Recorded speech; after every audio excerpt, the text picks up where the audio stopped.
छत्रपती संभाजी महाराज जेव्हा डिसेंबर 1683 मध्ये फोंडा किल्ल्यावरती आक्रमण करतात, पोर्तुगीजांनी चौलला वेढा घातला होता. चौलचं आपलं बंदर पूर्ण वेढा घालून बंद केलं होतं. त्याला प्रत्युत्तर म्हणून पोर्तुगीजांचा फोंडा किल्ला छत्रपती संभाजी महाराजांनी 1683 मध्ये जिंकून घेतला. आणि या फोंडा किल्ल्याच्या बाजूलाच हडळकोण नावाच्या गावामध्ये एक बांस्तरची खाडी आहे.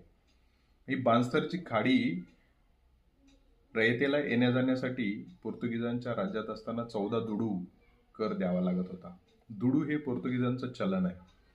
आणि जेव्हा फोंडा किल्ल्याचा परिसर सगळा हिंदवी स्वराज्यामध्ये आला, त्याच्यानंतर धर्मोजी नागनाथ म्हणून तिथला एक कारभारी हा छत्रपती संभाजी महाराजांना पत्र पाठवून कळवतो की आपल्या हिंदवी स्वराज्यामध्ये हे राज्य आल्यानंतरही तिथल्या रयतेला हा कर अजूनही भरावा लागतो.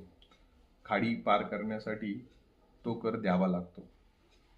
मग छत्रपती संभाजी महाराजांना हे समजताच धर्मोजी नागनाथाला ते पत्र लिहितात आणि त्या पत्रामध्ये तो कर माफ करण्यात येत आहे असा उल्लेख करतात. आणि सुरुवातीलाच ते पत्र लिहिताना असं म्हणतायत की आता हे हिंदू राज्य झाले असून इथून पुढचं ते पत्राची सुरुवात आहे. आणि मग ते सगळा तिथल्या लोकांना त्याचा आनंद होतो आणि त्या आनंदामध्ये तिथली रयत ते पत्र एका शिलालेखामध्ये कोरून ठेवतं. आजही आपण फोंडा किल्ल्याकडे जर गेलो तर ते पत्र आपल्याला त्या शिलालेखामध्ये जशाला तसं वाचायला मिळतं.